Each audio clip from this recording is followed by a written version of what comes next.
नमस्कार दोस्तों, मैं राहुल सिंह रायवत फिर से आप सभी का स्वागत करता हूं यूपी पुलिस के इस हिंदी के प्रैक्टिस सेट में। तो हमने एक प्रैक्टिस सेट कर लिया है, तो ये हमारा दूसरा हिंदी का प्रैक्टिस सेट है। तो आइए स्टार्ट करते हैं पहले क्वेश्चन के साथ। तो पहला क्वेश्चन है कि निम्नलिखित में से कौन सा संयुक्त स्वर है। तो देखिए दोस्त, आप जानते हैं कि संयुक्त स्वर कौन से होते हैं। जो दो स्वरों से मिलकर बनते हैं, दो विभिन्न स्वरों से मिलकर बनते हैं, उन्हें हम संयुक्त स्वर की श्रेणी में रखते हैं। ठीक है। तो देखिए, ये ए री, इस पहले वाले ऑप्शन में दिक्कत क्या है। पहले वाले ऑप्शन में जो री है ना, री कोई संयुक्त स्वर नहीं है, इसलिए मेरा ये ऑप्शन मेरा करेक्ट नहीं हो सकता। दूसरे क्वेश्चन में ऑप्शन नंबर सेकंड में ये संयुक्त स्वर नहीं है, ये संयुक्त स्वर नहीं है, ये संयुक्त स्वर है, लेकिन ये इसके साथ आ गया। थर्ड क्वेश्चन में क्या है कि ये जो बड़ा आ जो है आपका, ये संयुक्त स्वर नहीं है, तो ये भी ऑप्शन नहीं हो सकता। आपका ऑप्शन नंबर बचेगा डी, जो मेरा करेक्ट आंसर हो जाएगा। ठीक है ना दोस्त। चलिए नेक्स्ट क्वेश्चन की मैं बात करूँ, अगर मात्रा के आधार पर स्वर कितने प्रकार के होते हैं।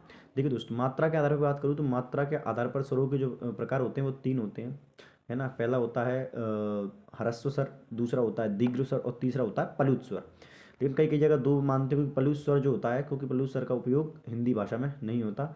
बस पलुत स्वर का उपयोग ये होता है कि जो दीर्घ मात्राओं से बड़े होते हैं, है ना। जैसे किसी को चिल्लाने के लिए रमेश, इस तरीके से जो शब्द यूज़ होते हैं वो क्या होते हैं, ये पलुत स्वर इसी में, इस चीज़ में यूज़ होता है ना। बाकी पलूत शब्द का जो अर्थ होता है पलूत शब्द जो पलूत मात्रा के आधार पर जो पलूत के जो तीसरा स्वर होता है ना, वो होता है, उसका पलूत का अर्थ होता है उछला हुआ। क्या होता है दोस्त, उछला हुआ। इसे त्रिमात्रक भी कहते हैं। अब त्रिमात्रक क्यों कहते हैं भैया, क्योंकि दीर्घ स्वर से भी ज़्यादा समय लेता है कौन, आपका पलूत स्वर। ठीक है ना दोस्त। चलिए नेक्स्ट क्वेश्चन लिखा है, वर्ण तालिका के अनुसार ह्रस्व स्वर, दीर्घ स्वर और पलुत स्वर क्या है। सिंपल सी बात है, वर्ण तालिका क्या कहता है, ह्रस्व स्वर हुआ, दीर्घ स्वर हुआ और पलुत स्वर, ये क्या है, ये सब आपके स्वर होते हैं। क्या होते हैं, स्वर, ना ही व्यंजन, ना ही विसर्ग और ना ही मात्रा। ठीक है ना। चलिए नेक्स्ट क्वेश्चन की मैं बात करूँ आपसे। अगला है स्वर ध्वनि के प्रकार। स्वर ध्वनि कितने प्रकार की होती है भैया। देखो अभी भी मैंने आपको बताया था कि स्वर ध्वनि मात्रा के आधार पर स्वर ध्वनि तीन प्रकार की होती हैं। एक तो होती, पहली होती है ह्रस्व स्वर। कौन सी होती है दोस्त, ह्रस्व, जिसके अंदर छोटा आ, छोटी ई, छोटा ऊ और री की मात्रा आती है। उसके बाद होता है दीर्घ स्वर। दीर्घ स्वर कौन सा होता है, छोटा आ, सॉरी बड़ा आ, बड़ी ई, बड़ा ऊ, ए, ऐ, ओ, औ, ये सारी मात्राएं जो आती हैं वो दीर्घ स्वर के अंदर आ जाती हैं, है ना। पलुत स्वर क्या होता है, तो उस पलुत स्वर जो इस प्रकार से ये चिन्ह होता है, ये पलुत स्वर का होता है। मैंने आपको बताया था हिंदी भाषा में इसका उपयोग नहीं है। ये तीनों ही जो है आपके स्वर के प्रकार हैं, तो इसलिए इसका जो है आंसर क्या हो जाएगा, उपयुक्त में से तीनों। ठीक है। नेक्स्ट क्वेश्चन की बात करूँ आपसे। अगला है, जीवा के आधार पर स्वर कितने प्रकार के होते हैं। देखो दोस्त, बात करूँ जीवा के स्थान के आधार पर, तो जीवा के आधार पर सभी स्वर कितने प्रकार के होते हैं दोस्त, तीन प्रकार के होते हैं। कौन कौन से होते हैं भाई, अग्रस्वर होता है, पश्च स्वर होता है और मध्य स्वर होता है। कौन कौन से, अग्र, पश्च और मध्य। मैं अग्रस्वर की बात करूं तो अग्रस्वर में आपको कौन कौन से स्वर आते हैं, छोटी ई, बड़ी ई, छोटा ऊ और बड़ा ऊ। ये सारे स्वर किस में आते हैं, ये सारे आपके स्वर अग्रस्वर के अंदर आते हैं। अब मैं लिखने जा रहा हूँ क्या, आपके मध्य स्वर। कौन से स्वर, मध्य स्वर। तो मध्य स्वर कौन से होते हैं, मध्य स्वर आपका छोटा आ होता है। क्या होता है, छोटा ना। इसके बाद मैं आपसे बोलूँ कि भैया मुझे लिख के दिखाओ क्या आप, पश्च स्वर। अरे यार ये अच्छी दिक्कत। पश्च स्वर क्या होता है, पश्च स्वर होता है छोटा ऊ, बड़ा ऊ, है ना, ओ, औ और आ। ये सब क्या होते हैं, ये सारे आपके पश्च स्वर के अंतर्गत आते हैं। ठीक है ना दोस्त। चलिए आगे बढ़ते हैं इसी क्रम में नेक्स्ट क्वेश्चन की ओर। अगला क्वेश्चन है कि अर्धविभ्रत स्वर क्या होते हैं। अर्धविभ्रत स्वर, अब देखो, पहले अगर इसमें से छांटना है, कुल मिलाकर मुझे तो छांटना है कि अर्धविभ्रत स्वर क्या होते हैं। पहले आप ये समझो कि अर्धविभ्रत स्वर कहते कैसे हैं। अर्धविभ्रत स्वर उन स्वरों को कहा जाता है जिनके उच्चारण के समय क्या होता है कि मुंह आपका आधा ही खुलता है। क्या होता है, तो मुंह आपका आधा खुलता है। तो अर्धविभ्रत हिंदी भाषा में कुल तीन अर्धविभ्रत स्वरों में तीन स्वर ऐसे हैं जो अर्धविभ्रत स्वर के अंतर्गत आते हैं। कौन से, छोटा आ, ए, आई सॉरी इसे बोलते हैं, और औ। तो ये तीन आपके अर्धविभ्रत स्वर होते हैं। तो देख लीजिए इसमें से कौन सा ऑप्शन आपको दिखाई दे रहा है, तो बड़ी ए आई दिख रहा है आपको, है ना। ए नहीं होता है, छोटा आ बड़ा आ नहीं होता, छोटा बड़ा ऊ नहीं होता है। ठीक है ना दोस्त। चलिए नेक्स्ट क्वेश्चन की बात करूँ मैं आपसे। बोला गया है, अरे रुक जा यार, जिनकी ध्वनि केवल मुख से निकलती है।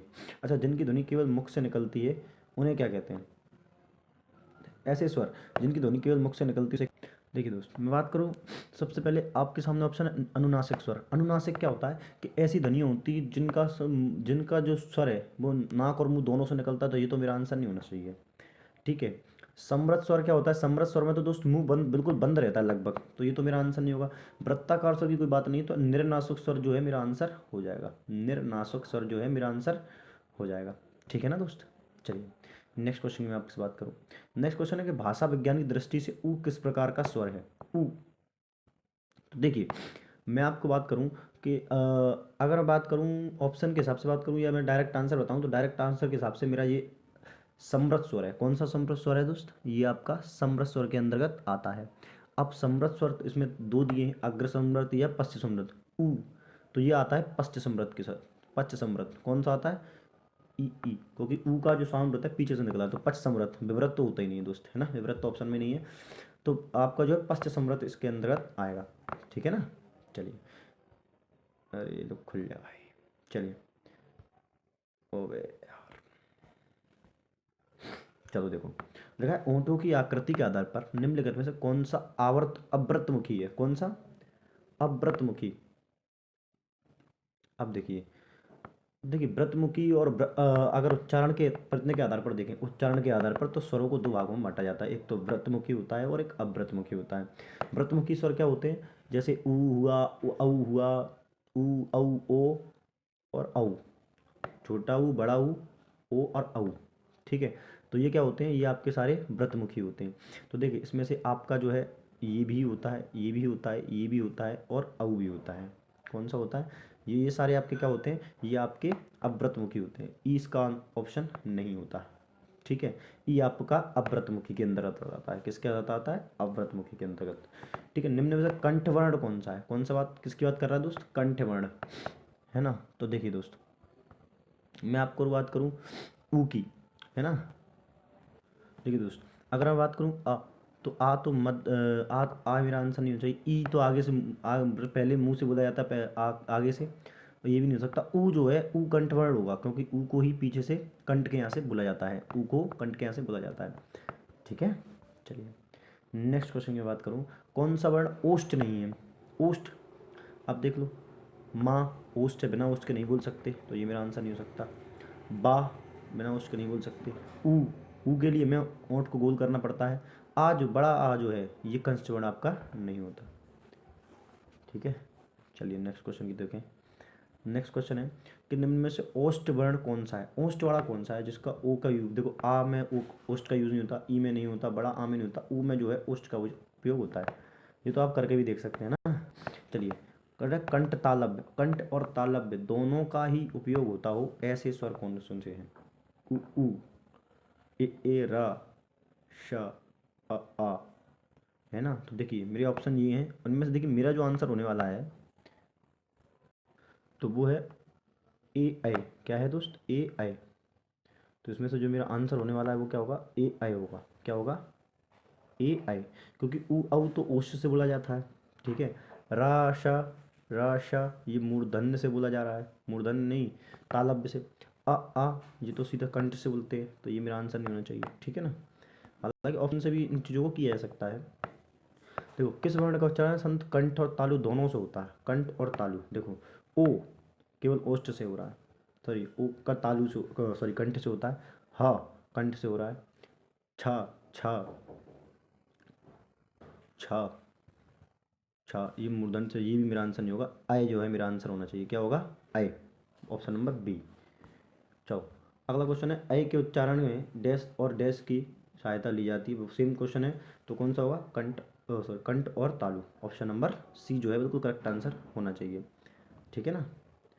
चलिए नेक्स्ट क्वेश्चन की मैं बात करूँ आपसे, ओ औ किस प्रकार का वर्ण है? ओ औ, देखो, तो तालब ओ औ। चलिए देखिए दोस्त, बात करूँ ओ औ की, ओ पर औ, देखो ओ और औ दोनों ओष्ठ से बोले जाते हैं, तो जिसमें ओष्ठ मेरा होगा तो वो मेरा आंसर हो सकता है। तो तालब तो मेरा आंसर नहीं होगा, ना मूर्धन होगा। अब दंतोष्ठ और कंठोष्ठ में से मेरा आंसर क्या होना चाहिए? अब देखो आप बोल के देखो, ओ औ दांत का कोई उपयोग हो रहा है तब तो सर अब नहीं हो रहा है, तो मेरा आंसर क्या हो जाएगा? कंठोष्ठ हो जाएगा, सीधी सी बात है ना। देखा, औ का उच्चारण कंठोष्ठ, इससे पहले किया है, ये इससे यही ज़्यादा क्वेश्चन रिपीट हो, कंटोस्ट। ठीक है, नेक्स्ट क्वेश्चन देखो। देखा ई च छ ज झ अ आदि का उच्चारण किससे होता है? कंठ से नहीं होता भाई। छ छ ओष्ठ से नहीं हो रहा है। मूर्धन्य से, मूर्धन्य होता है दांतों के पीछे की जगह, क्या उससे बोल टकरा रही है जी? अब तो सर नहीं टकरा रही है, तो ये तालव्य से होता है। कौन से होता है? तालव्य से। किससे होता है? तालव्य से। नेक्स्ट क्वेश्चन देखो भैया, वर्णमाला कौन सा अक्षर पुल्लिंग नहीं है? देखो आप जानते हो छोटी बड़ी, ये पुल्लिंग नहीं है। मेरा आंसर सीधा सीधा यही होगा। जा जा नहीं है, चा चा नहीं है, टा और चा टा नहीं है, और आओ पा भी नहीं है। ठीक है, सॉरी। चलिए नेक्स्ट क्वेश्चन देखते हैं। देखा किस शब्द में री का स्वर नहीं है? अब देखो कृपा में है, दृष्टि में है, कृष्ण में है, आज में नहीं है। ये तो हिंदी नहीं पढ़ोगे तो भी समझ में आ जाएगा, है कि नहीं? चलिए दोस्त, आज के लिए इतना रखते हैं, मिलते हैं अगली वीडियो में। तब तक के लिए लाइक शेयर सब्सक्राइब करते रहें। धन्यवाद।